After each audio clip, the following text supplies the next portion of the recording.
소개 감사합니다. 네, 방금 소개받은 박두선입니다.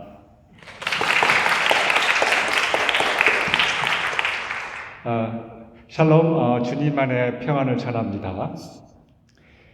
한 학기 동안 학부생, 대학원생 여러분 모두 수고하셨습니다. 학기가 끝나거나 혹은 무언가를 마치면서 돌아보는 시간을 갖곤 합니다.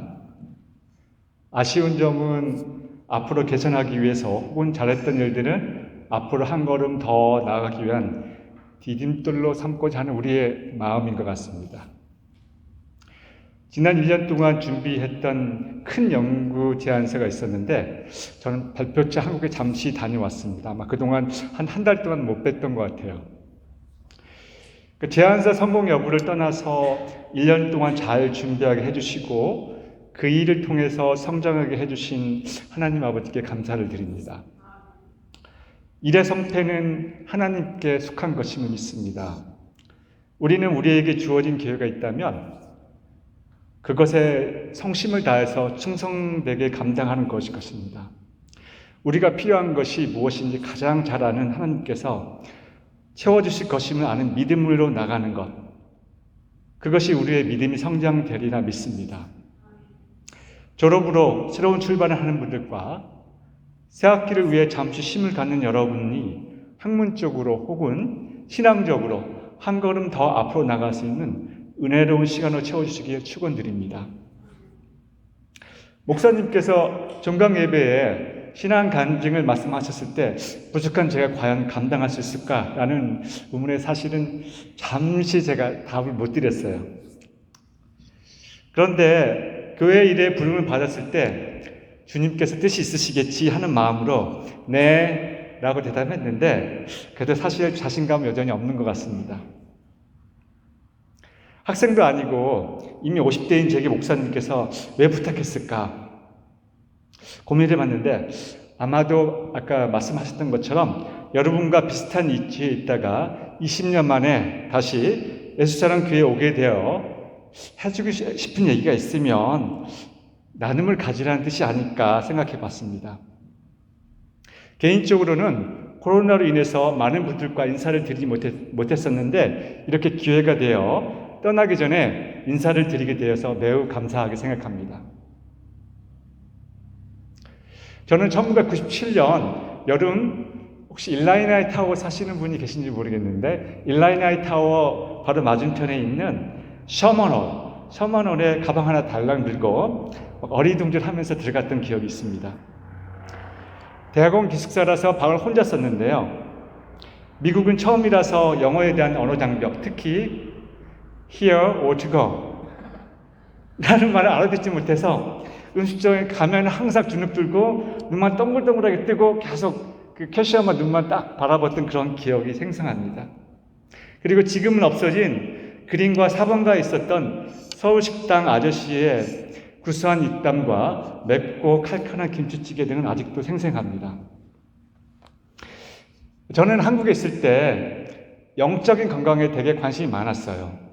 그래서 친구와 함께 돌을 닦기 위해서 동아리 방이 있거든요. 학교에 보면 캠퍼스에 돌을 닦기 위해서 거의 매일같이 갔어요. 뭔가 좀 채우고자. 근데 여전히 뭔가 채워지지 않는 항상 공허함이 있었습니다. 97년 미국에 왔을 때 미국에 가면 대인관계를 위해서라도 교회에 가라는 지인의 얘기를 듣고 교회에 관심이 있었는데 어떻게 가야 되고 그리고 가게 되면 무엇을 해야 할까 등의 소소한 어려움이 인해서 그냥 생각만 있었지 그냥 시간을 보내고 있었습니다. 어느 화창한 토요일 아침 기숙사 엘리베이터를 타고 세탁하러 런드리룸이 있는 지하로 내려가고 있는데 엘리베이터 안에 예수사랑 감리교회 일요일 오후 12시 예배 후 친교, 점심 이라는 전단지가 붙어있는 걸 우연히 보게 되었습니다. 그리고 마음에 점심이라는 단어에 눈이 가는 거예요. 한번 가볼까? 라는 생각도 들었고요. 지금 생각해 보면은 엘리베이터 전단지를 통해 예수사랑 교회를 알게 하신 주님의 은혜가 있었고 누군지 모르지만 주님의 도구로 전단지를 벽에 붙인 그 성도님이 있었기 때문이라고 생각하고 이 자리를 통해서 감사를 드립니다. 1997년에 예수사랑 교회는 개척한 지 얼마 되지 않은 작은 교회였고 어바나 링컨몰 옆에 있는 감리교회 2층 작은 룸을 빌려 쓰고 있었습니다. 인원도 인성기 장로님, 임수장 권사님 포함해서 10여 명 남짓 되었던 것 같습니다. 믿음 없이 교회를 나왔지만 이왕 나왔으니 성경이 진짜인지 그리고 예수님이 정말로 우리의 구원자인지 알아보고자 하는 마음이 매우 컸습니다. 주일날만 다녀서는 그냥 시간만 허비하는 것 같아서 새벽 기도에 도전하고 결심을 했습니다. 목사님과 단 둘이서 새벽 기도를 드렸을 때도 꽤 많았던 것 같습니다. 찬송하고 목사님 말씀 듣고 그리고 제단 앞에 무릎 꿇고 기도를 하는데 기도를 어떻게 하는지 몰라서 목사님만 멍하니 쳐다보고 있었던 적도 있었습니다. 새벽 기도에 성도가 한 명도 없을 때도 있었고 그리고 한두 명 있을 때도 있었는데 어떻게 목사님께서 계속 하시는지 궁금하기도 했습니다. 토요일 새벽 기도에서 저와 목사님 단 둘이 있는 경우 가끔 주변 시골 마을 여기서 한 10분, 15분 정도 나가면 있는 것 같아요. 시골 마을에 있는 농장에 있는 음식점에 가서 토스트와 계란을 곁들인 아메리칸 브렉퍼스트를 사주시기도 하셨어요. 아침 먹으며 여러 가지 성경에 대해서 궁금한 것을 여쭤보다가 목사님께 혼자서 새벽 기도하는 게 힘들지 않으세요? 라고 여쭤봤습니다. 목사님께서는 처음에 너무 힘들어서 하나님께 불평도 하고 그리고 눈물도 많이 흘렸다고 하시네요. 그런데 어느 날 기도 중에 주님께서 찾아오셔서 내가 항상 내 옆에 있지 않니? 라고 위로의 말씀을 주셨다고 하셨습니다. 그러시면서 새벽 기도는 성도를 위해서도 오지만 이제는 하나님과 교제를 위해서 오신다고 하시면서 하나님과 교제하면 비록 작은 교회지만 힘이 생기고 하나님의 뜻을 전하는데 더욱 마음에 불이 붙는다고 말씀하셨습니다. 그 이후에 새벽 기도에서 무릎 꿇은 목사님 뒤로 따뜻한 빛이 보였던 것은 아마도 저희 마음에 주님의 사랑이 조금씩 스며들기 시작했던 거 아닌가 생각합니다. 2003년 5월 예수사랑 교회에서 이렇게 정강 예배 드리고 새로운 일터인 로스알라모스 국립연구소로 떠날 때 저와 교회에 많은 변화가 있었습니다. 10여 명 남짓했던 성도 수는 100명 이상, 제 생각에 150명 이상이었던 것 같아요. 크게 증가했습니다. 저 개인적으로는 믿음 없이 왔다가 은혜를 받아 예수님이 우리의 구주심을 믿고 이야기하는 성도가 되었으며 또 박사학위를 받은 프레시 PhD로서 자신감 넘치는 전문 연구자가 되었었습니다. 또한 올 때는 혼자 싱글로 왔었는데 가족이 생겼습니다. 결혼을 하게 되었고 그리고 딸이 태어나 예수사랑에서 유아세를 받았습니다. 혼자 왔다가 3명으로 되었으니까 교회 부흥도 일정 정도로 기여했다고 나름 부심이 있습니다. 유학생활에 지쳐서 어려울 때 함께 기도해주고 힘이 되어주셨던 매주 금요일 우리 오순환 권사님 저기 계시는데 속회 모임의 가족도 허락하셨습니다. 이 모든 변화가 예수사랑 공동체를 통해 주님께서 제게 주신 은혜이고 사랑임을 고백합니다. 떠난 지 20여 년이 지나 작년 8월에 다시 어바나 샴페인에 오게 되었을 때 마음속에 옛날의 향수와 예수사랑 교회에 대한 그리움이 가득했습니다. 반은 설레임, 반은 새로움에 대한 걱정 등이 섞인 오묘한 감정이었지만 그래도 기대가 되게 많았던 것 같습니다. 언제 시간이 지났는지 벌써 9개월이 지났고 이제 3개월 후에는 새로운 도전을 위해 한국으로 출발해야 되는 시간이 되었습니다. 개인적인 문제, 코로나로 인해서 예수사랑 식구들과 많이 교제해 보지도 못하고 떠난다니 섭섭한 마음입니다. 심지어는 인사도 제대로 드리지 못한 예수사랑 젊은 청년들 그리고 다른 성도민들도 있는 데서 안타깝고 그리고 이 자리에 빌어서 미안한 마음을 대신 전합니다. 코로나가 세긴 센 것 같습니다. 처음에는 별건 아닌 듯 보였는데 저의 생활 패턴 및 생각 방식마저 바꿔버린 것을 보면 코로나가 우리 개인뿐만 아니라 신앙의 영적인 면에서도 상당한 영향을 준 것 같아서 매우 안타깝습니다. 새벽 이슬 같은 우리 젊은 청년들께는 무궁무진한 미래가 있습니다. 우리의 미래를 주님께서 예비하셨으며 함께 하신다는 믿음을 가지고 미지의 세계에 도전하시기를 축원합니다. 구체적으로 준비하고 그리고 실행에 옮기기 위해 무릎 꿇고 기도하며 주님의 계획과 나의 계획을 일치하시기 바랍니다. 코로나 외부 요인들이 방해를 할 것이지만 주님께 다가가는 일에 그리고 주님의 일꾼으로 쓰이는 일에 두려워하지 마시기 바랍니다. 새벽 이슬 같은 젊은 청년들이 각기 맡은 일터에서 주의 일꾼으로 쓰임 받으시고 그리고 그곳에서 주님의 영광을 드리는 일에 은혜가 넘치시기를 축원드립니다. 또한 그렇게 인도하시고 축원하실 주님께 감사 찬양을 드리며 간증을 마치겠습니다. 감사합니다.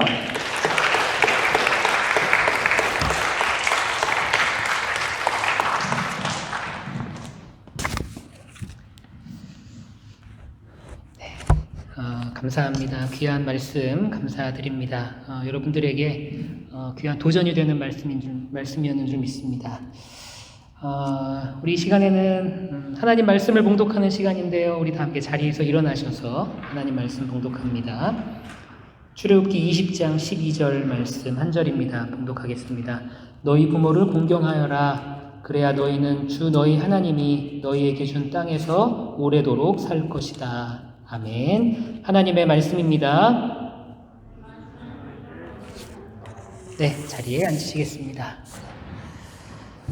오늘은 종강 예배 겸 어버이 주일 예배로 드립니다. 그래서 종강 예배의 이 컨셉에 맞춘 우리 장로님의 우리 교수님의 간증이 있었고요. 그리고 어버이 주일 예배 컨셉에 맞는 설교를 여러분들과 함께 나누도록 하겠습니다. 오늘 설교의 제목은 부모를 공경하라 라는 제목입니다.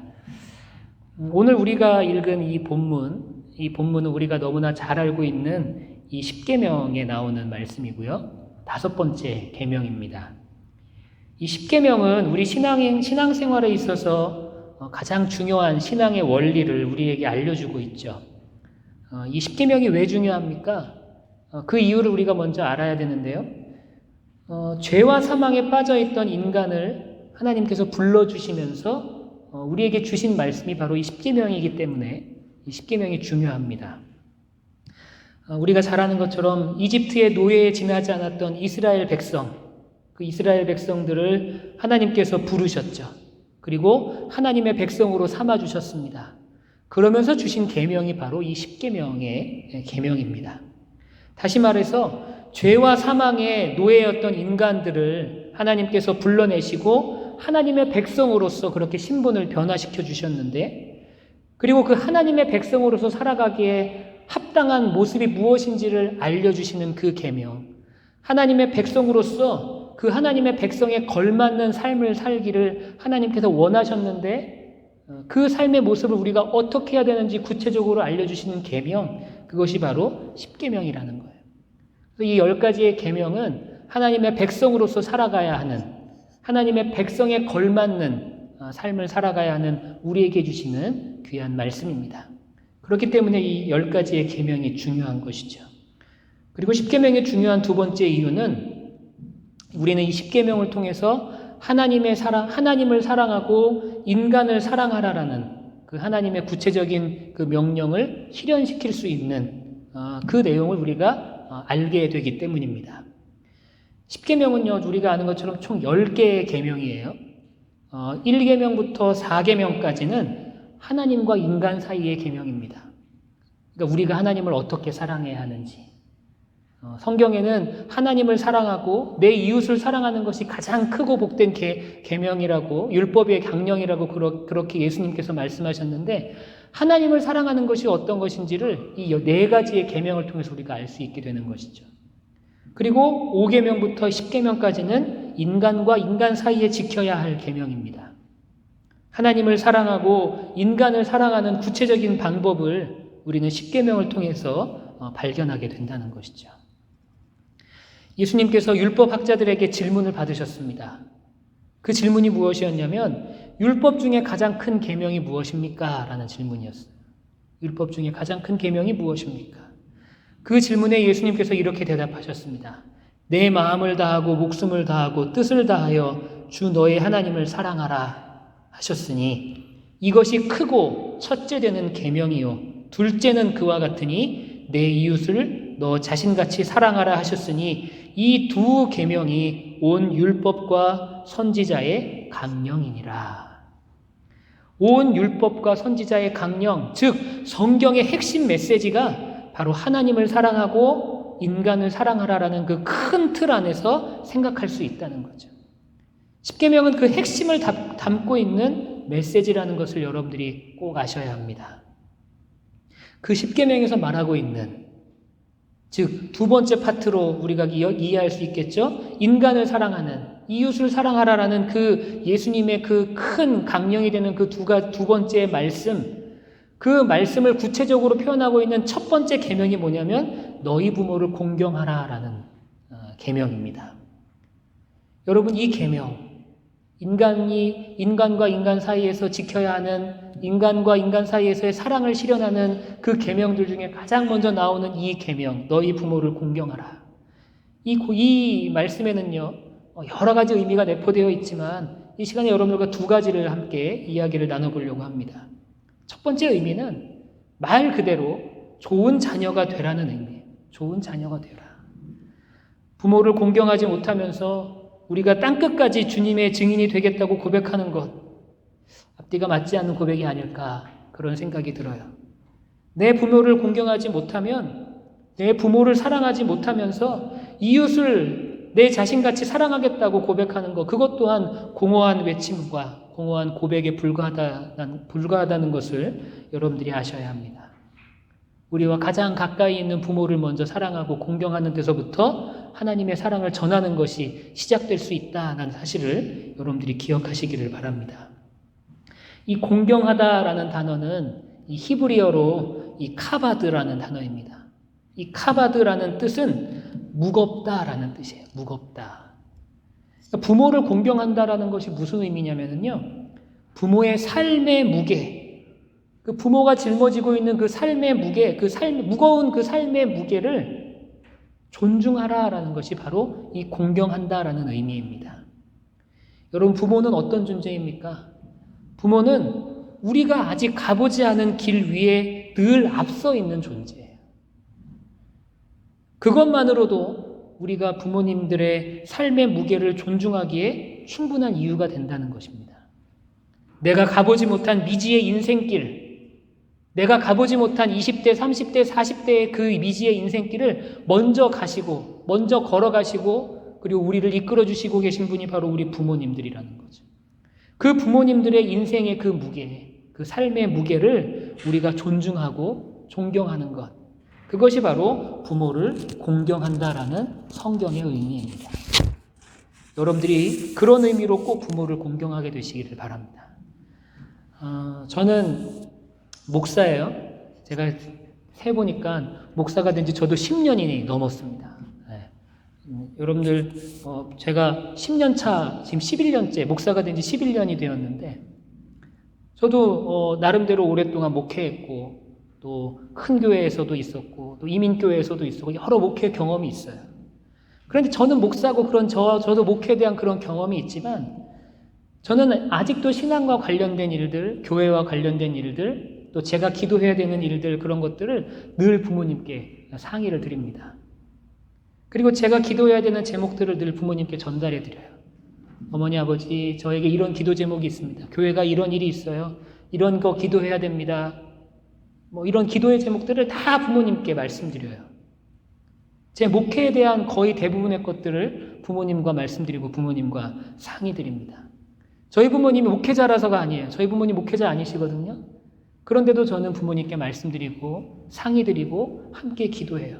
왜 그러냐면 제 부모님이 걸어오신 신앙의 여정이 있어요. 제 부모님께서 걸어오신 인생의 여정이 있습니다. 그리고 그 무게를 알기 때문에 저는 그 부모님의 신앙과 부모님의 인생을 존중해요. 그리고 존경하고 공경합니다. 그렇기 때문에 제 모든 것들을 부모님과 상의하고 부모님께 모든 것들을 말씀드리는 것이죠. 여러분, 이 세상의 모든 부모들이 짊어지고 있는 그 삶의 무게가 여러분들이 생각하는 것만큼 가볍지 않음을 여러분들이 깨달으셔야 합니다. 여기 한국에서 유학 오신 분들 계시죠? 그리고 혹은 미국 내에서 이곳으로 타주에서 오신 분들 계십니다. 여러분들 얼마나 자주 부모님께 연락드리시나요? 네? 일주일에 몇 번 정도 부모님께 연락드리세요? 잘 안 드리시는 분들도 있을 거예요. 그렇죠? 네, 반성하게 되시기를 바랍니다. 자주 부모님께 연락드리세요. 저도 저희 부모님이랑 한 2, 3일 만에 늘 한 2, 3일마다 통화하는 것 같아요. 네. 근데 저희 아버지가 한 이틀, 3일 만에 전화할 때도 늘 저한테 뭐라 그러시는지 아세요? 잘 지냈나? 그러셔요. 아니, 이틀 전에 통화했는데 뭘 잘 지냈냐? 네? 3일 전에 통화했는데 무슨 일이 없냐고. 맨날 그렇게 물어보세요. 부모의 마음이 그런 거예요. 자녀에 대해서. 그냥 잘 지내고 있는지, 밥은 안 굶고 있는지, 공부는 잘하고 있는지, 저희 부모님 같은 경우는 목회는 열심히 하고 있는지, 늘 궁금하고, 그것이 안타깝고 그런 거예요. 네. 여러분, 그 부모님들이 여러분들에게 갖고 있는 그러한 삶의 무게들이 있어요. 여러분들이 그것을 꼭 공경하게 되시기를 바랍니다. 그러기 위해서는 여러분들 자주 연락하셔야 돼요. 그리고 세세한 것까지 좀 말씀드리세요. 어머니, 오늘 수업 시간에 이런 일이 있었는데 참 힘들었어요. 네. 오늘 식당에서 밥이 뭐가 나왔는데 너무 맛없었어요. 그런 얘기들 소소한 것까지 얘기하면서 여러분들의 인생을 부모님들과 공유하는 것.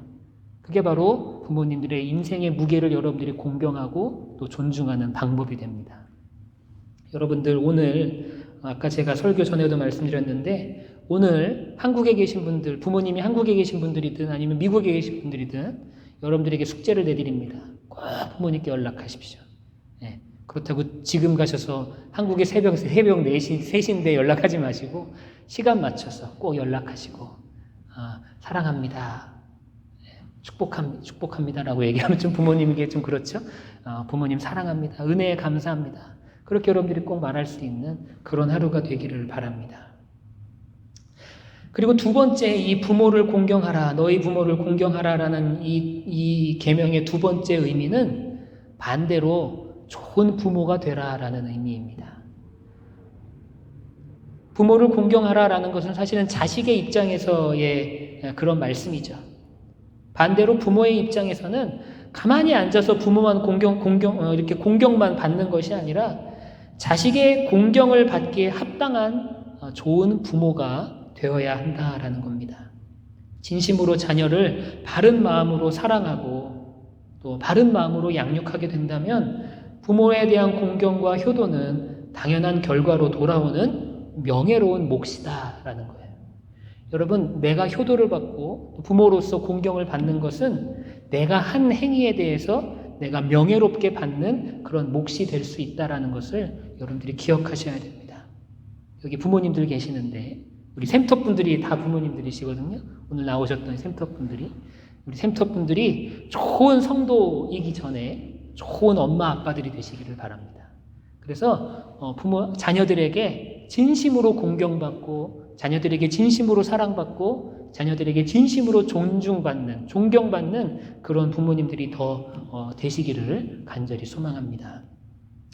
여러분, 성경에는요, 부모를 공경하라라는 명령보다 좋은 부모가 되라라는 그 말씀이 더 많이 나온다는 사실을 우리는 기억해야 됩니다. 부모로서 꼭 기억해야 돼요. 왜 그렇습니까?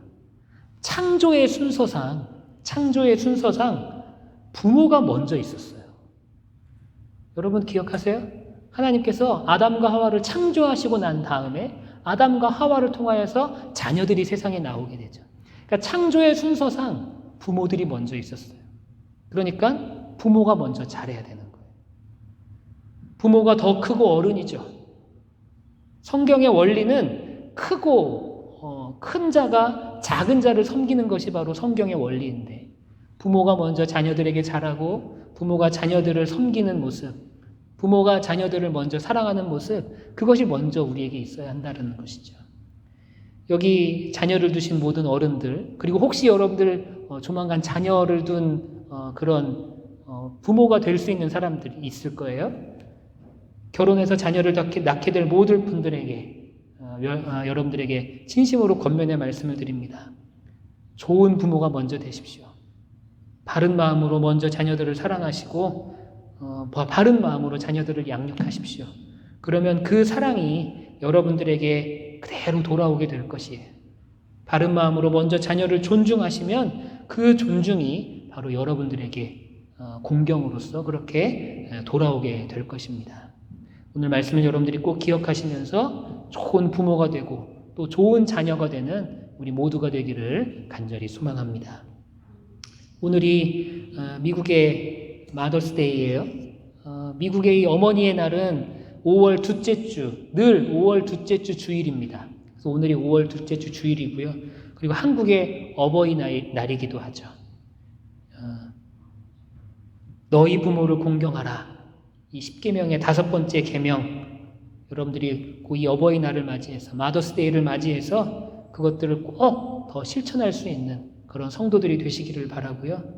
부모의 삶의 무게를 존중할 수 있는 그러는 자녀들이 되시기를 바라고 또 먼저 자녀를 사랑하고 섬기고 존중할 수 있는 그런 좋은 부모가 될 수 있는 우리 옛사랑교회 모든 성도들이 되시기를 소망합니다.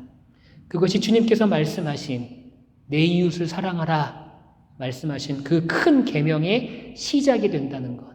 여러분들이 이 날, 이 어머니의 날, 어버이의 날에 여러분들이 꼭 깨닫게 되시기를 소망합니다. 기도하겠습니다.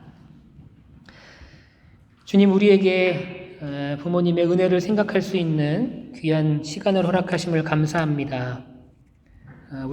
우리가 좋은 자녀들이 될 뿐 아니라 또한 좋은 부모들이 될 수 있도록 인도하여 주시어서 주님의 사랑을 우리가 함께 이루어 나갈 수 있는 귀한 신앙의 사람들이 될 수 있도록 인도하여 주옵소서. 감사하며 예수님의 이름으로 기도합니다.